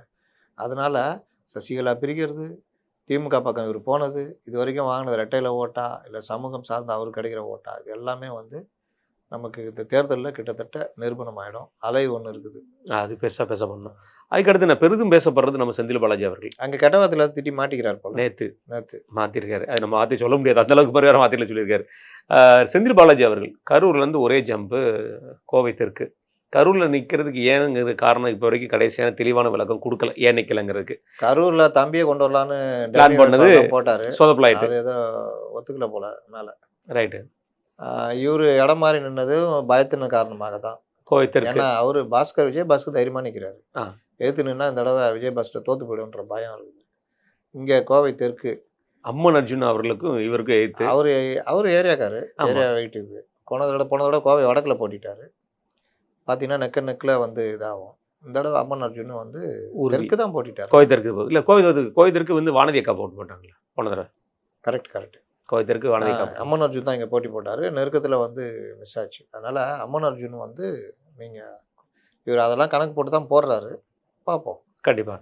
இன்னொருத்தர் கோயம்புத்தூர்னாலே எஸ்பி வேலுமணி, நம்ம பேச வேண்டிய அவசியமே இருக்காது. அங்கே அவருடைய வெற்றி. வேலுமணி, எடப்பாடி, தங்கமணிலாம் வேற லெவல், எதிரில் ஆளே இல்லையா? ஆமாம், வேலை செய்யறதுக்கு ஆள் இருக்காதுண்ணே. ஏன்னா அங்க வந்து அந்த உணர்வு அவங்க சொந்த பந்தங்கிற மாதிரியான கான்செப்ட். தெரிஞ்சு தமிழ்நாட்டில் டாப்னு பார்த்தீங்கன்னா தங்கமணி தான் சொல்லலாம் போல. அந்த அளவுக்கு இவர் வந்து வேலையில் இதுவாக இருக்காரு. அங்கே தங்கமணி தொகுதியிலே போய் கனிமொழி டெல்லிக்கும் இங்கேயும் தான் போட்டின்லாம் பேசிக்கிறாங்க. தங்கமணி எதிர்த்து பேச முடியாத அளவுக்கு. அதனால் அது உறுதி. பொள்ளாச்சி ஜெயராமன் அவர்கள். பொள்ளாச்சி ஜெயராமன் ஒன்றும் பெரிய பிரச்சனை எல்லாம் இல்லையா அவருக்கு? நீங்கள் அவ்வளோ பெரிய பிரச்சனைகள் இருக்குமே ஜெயிச்சிட்டாரு. நேற்று வந்த ஒரு சர்வேல கொங்கு மண்டலம் பலரும் சொல்கிறது அதிர்ச்சி கொடுக்கிறது திமுகவிற்கு அப்படின்னு. மீண்டும் ஆமாம், இவர்கள் சொல்கிற மாதிரிலாம் கிடையாது. இன்னும் கொஞ்சம் விரிவாக எடுத்துகிட்டு கூட நாளைக்கு கொங்கு மண்டலம் தனியாக தகவல் பேசுவோம். ரைட்ண்ணே. அப்படியே வந்தோம்னா மதுரைண்ணே, திருச்சியை பேசணும். அண்ணன் கேனர் அவர்கள் இருக்கார். இருந்தாலும் மதுரைக்கு வருவோண்ணே. மதுரையில் குறிப்பாக சொல்ல போனால் மதுரையில் எப்போவுமே வந்து 50-50 தான் அடிப்பாங்க, இல்லை அதிமுக டாமினேஷன் இருக்கும். இதுதான் திமுக, அதாவது அதிமுக ஆட்சியில் இருக்கும்போது திமுக. மதுரை பேசணுமா? இல்லை பேசலை, மதுரை பேசலை. எதில் பேசணும்? வேலூர் தான் நம்ம பேசணும். மதுரை இந்த தடவை 4-2 இருந்தது. ஆமாம், 4-2. இந்த தடவை 4 ஏடிஎம்கே 2 TMK டிஎம்கே போகுது. மாதிரி மாறுது அப்படின்றாங்க. ஆனா 2 முக்கிய அமைச்சர்கள்ண்ணே. ஒருத்தர் வந்து மூர்த்தி அவர்கள், இன்னொருத்தர் பெரிதா பேசப்படுற மெய்தறிஞர் பிடிஆர் அவர்கள். பிடிஆர் தடுமாற்றம் தான். ஏன்னா நேற்று வரைக்கும் என்னமோ இவர் ஒன்றும் இல்லை அப்படி இப்படிலாம் சொல்லிட்டு இருந்தாங்க. யார? சுந்தர் சி. சுந்தர் சி. ஆனால் அவர் பேச்சு எல்லாத்துலேயுமே அவர் முந்துறாரு. அது பாருங்கண்ணே, தான் மனைவிக்காக வேலை பார்க்கும்போது கூட சுந்தர் சி வந்து இவ்வளவு தூரம் வேலை பார்த்துருப்பாராங்கிறது பேசப்படல. ஆனா இன்னைக்கு அவர் வேலை பார்க்கறத அவரே தான் நோக்கி இன்னைக்கு மீடியா ஃபுல்லா பேசுறாரு. நல்லா பேசுறாப்ல. எளிமையா பேசுறாரு. இவர் என்ன ஆச்சரியமா இருக்கு, இவர் டேரக்டர் தான். இல்லை அவன் படைப்பாளிகள் தானே. படைப்பாளியில் மிஸ் ஆனது இவர் ஒரு ஆள் தான். அதான் பிரச்சனை. மேலூர் வந்து அதிமுக ஏற்கனவே ஜெயிச்ச தொகுதி. புரியுது. அங்கே கொண்டு போய் காங்கிரஸை கொடுத்துட்டாங்க. அவங்க அங்கே இங்கே இருக்கிற மதுராந்தகத்தில் கொண்டு போய் அங்கே நிறுத்துறாங்க. அதுக்கு காரணம் வந்து அங்க இருக்கிற மாவட்ட செயலர்னு மேலூரை பொறுத்த வரைக்கும் தெரியாதா யாரோட வேலைன்னு. மூர்த்தி அவரோட வேலை தாங்கிறது மேலூருங்கிறது தெரியும். அங்க ஒருத்தர் வளரக்கூடாதுங்கிறக்காக இன்னைக்கே அதிமுக வெற்றி உறுதி. மதுரை கிழக்கு திமுக கேள்வியே. ஆமா. மதுரை வடக்கு வந்து திமுக இருந்தது தளபதி. இந்த தடவை அதிமுக பக்கம் சரவணன் அவர்கள் ஜெயிக்க வாய்ப்பு. சரவணன் ஜெயிக்க வாய்ப்பு. ஏன்னா போன முறையே அவர் அடிச்சு வந்தார் பிஜேபி சார்பாக. தெரிஞ்சீங்க, மதுரை மண்ணு வந்து சினிமாக்காரங்க மண்ணு. ஆமா. விஜய் அது பெரிய அளவுல பாதிப்பு தாக்கத்தை. மதுரை தெற்கு போன தடவை திமுக, இந்த தடவை அதிமுக வாய்ப்பு இருக்கு. அதான் இவரு ப்ரொஃபசர் சீனிவாசன் கூட்டணி. ஆமா. தொடர்ந்து அவர் அங்க நின்றுட்டு இருக்காரு, பேசிக்கிட்டு இருக்காரு. அதனால இந்த முறை அவர் எம்எல்ஏ ஆவதற்கான வாய்ப்புகள். பாவம் மனுஷன், ஒவ்வொரு முறையும் நமக்காக சிறப்பாக பேசக்கூடியவர். எனக்கு ரொம்ப பிடிச்ச பேச்சாளர். ரெண்டாவது பழகிறதுக்கு ரொம்ப இனிமையானவர். அப்படியா? நான் நேரில் பழகினது இல்லை. ரொம்ப ரொம்ப இனிமையானவர். என்னன்னா அவருடைய பேட்டி வந்து எதிராளியும் ஒத்துக்கொண்டிருக்கிறபடி தெளிவா எடுத்து வைக்கிறவர். ஒரு அனாரிய வார்த்தை வராது. அதுதான் பெரிய விஷயம். எதிராளி ஒத்துக்கிற மாதிரி இருக்கும் அந்த வாரம். அதுதான் ரொம்ப முக்கியம். உங்களுக்கு நல்லா பேச்சாளர். அவர் இந்த தடவை ஜெயிக்கணுன்றது மதுரை மக்களுடைய இதுவாகவும் இருக்கு. அவருக்கு அந்த வாய்ப்பு இருக்கு. மதுரை மத்தி இங்கதான் பிரச்சனையே. அது டக்கப் தான். இஷ்டத்துக்கு ஆத்திரத்தோடு எழுங்குறவன் நஷ்டத்தோட உட்காருவான்வான். கோபத்துடன் எழுபவன் நஷ்டத்துடன் அமரும். அது பிடிஆருக்கு ரொம்ப பொருந்தும். ஏன்னா அவர் கோபம் அங்கே அந்த மேயர் இதுலேருந்து நேர்மை எருமை கருமையெல்லாம் ஒன்றும் இல்லைன்னு ஆகி போனது. ரெண்டாவது இந்த தடவை ஜெயிச்சவங்கள மந்திரி ஆகிறதுக்கு விடுவாங்களா? கண்டிப்பாக வாய்ப்பே இல்லை. எப்படி போன தடவை பேசின ஆடியோக்கே அந்த சமூகமாக இருந்தாலும் அவங்கள விட மாட்டாங்க. உங்களை ஓரம் கட்டாங்க. இந்த தடவை மொத்தமாக நீ அமெரிக்காக போயிடு சிவாஜி. ஆமாம், அப்படிங்கிறதுக்காக தான் பார்ப்பாங்க. ரெண்டாவதுன்னா சு வெங்கடேசனுக்கும் அவருக்கும் நல்ல ஒரு ரிலேஷன்ஷிப் இருக்கு. அதனால அவரால் ஒன்றும் செய்ய முடியாது, ஆனால் ஏதாவது செய்யறதுக்கு வாய்ப்பு இருக்குங்கிறது சொல்லப்படுது. மதுரை மேற்கு செல்லூர் ராஜு கேட்கவே வேண்டாம். மதுரை மேற்குன்ற மதுரைன்றது இந்த தடவை திருப்பரங்குன்றம் ஏற்கனவே அதிமுக. அவரே தான், ராஜு செல்லப்பா தான். அதனால தேவையில்லை. மீதியை சிடிஆர் நிர்மல்குமார் பார்த்துக்குவாரு. ஆமாம். ரெண்டாவது வந்து திமுக வேட்பாளர் மேலே பயங்கர குற்றச்சாட்டுகள் அவங்களே வைக்கிறாங்க. அந்த நிலைமை போயிட்டு இருக்குண்ணே. அப்படியே கொஞ்சம் தள்ளி வந்தேன்னா விருதுநகர்லண்ணே. குறிப்பாக சொல்ல போனால் விருதுநகர் மாவட்டத்தை பொறுத்த வரைக்கும், அருப்புக்கோட்டை விருதுநகர் மாவட்டத்தை பொறுத்த வரைக்கும் 3 ராஜாங்கம். அதில் குறிப்பாக சொல்ல போனால் கேகேஎஸ்ஆர், தங்கந்தண்டரசு அவர்கள், அப்புறம் ஆர்பி உதயகுமார் 3 வெற்றி வாய்ப்பு எப்படி பார்க்கப்படுது? விருதுநகர் இதோட டஃப்பாக இருக்குன்றாங்க. யார் எப்படின்னா சொல்ல முடியாது அப்படின்னு. அது குறிப்பாக காரணம் வந்து தவைக்காதான ரீசனா? அது வந்து யாருக்குன்னு முடிவு சொல்கிறோம். இருந்தாலும் டஃப்பாக இருக்குது. யாருக்கு முடிவுன்றது தெரியாது அப்படின்னு. அப்படியே தேனினே ஓபிஎஸ்ன்னு ஒருத்தர் நிற்காரு. சின்ன உதயசூரியன் போடி நாயக்கன் உதயசூரியன் சின்னத்தில் நிற்கிறாரு. ஆமாம். அங்கே ஏற்கனவே அவர் நின்று தான் ஜெயிச்சு அதிமுக ஜெயிச்சார். இந்த தடவை தங்கத்தமிழ் செல்வன் விடுவாரா? அதுதான் ஆச்சரியமா இருக்கு. ஆனால் அவர் எம்பி, நான் எம்பி, நீ எம்எல்ஏவா? அதுவும் அமைச்சராயிட்டா அடுத்து ஓங்கையில் போயிடும். உங்கையில இருந்து நான் அமமுக போனேன், அதுக்கப்புறம் தான் அங்கே போனேங்கிற மாதிரி. நாங்கள் அமமுக ரைட் இல்லை. ஆமாம். ரெண்டாவது தங்கத்தமிழ் செல்வன் வந்து ஒருத்தர் வண்டி இறக்கும் போது சண்டை வந்துச்சு. அது குறிப்பிட்ட அந்த தொகுதி தானே. ஆமாம். அது எப்படி சூப்பர் வேலை செய்யும். அதனால் இருந்தாலும் ஓபிஎஸ் செலவு பண்ணுவார். அவருக்கு தெரியும் தேர்தல் எப்படி ஜெயிக்கணும்னு. தனிப்பட்ட முறையில் போது வரல. ஆமாம். பிரச்சாரம்லாம் பண்ணிட்டு போய்கிட்டு இருக்காரு. அதனால் அதுவும் இழிப்பறி தான். நீங்கள் யாருக்கு என்னென்னலாம் சொல்ல முடியாது. நீங்கள் அதில் ஆண்டிப்பட்டி, உசிலம்பட்டி அதிமுக தான். ஆண்டிப்பட்டி திமுக ஜெயிக்க விட மாட்டார் தங்கத்தமிழ் செல்வன். ஏன்னா அந்த எம்எல்ஏக்கும் அவருக்கும் டக்கப் வர மேடையிலே வந்துச்சு. அந்த மாதிரி ஒரு சூழ்நிலை, அந்த மாதிரி சூழ்நிலையை கொண்டு விட்டவர் பார்த்துருக்கோம். ரைட்டா, மிக்க நன்றி. உன் நேரத்தையும் கண்டிப்பாக நம்பி.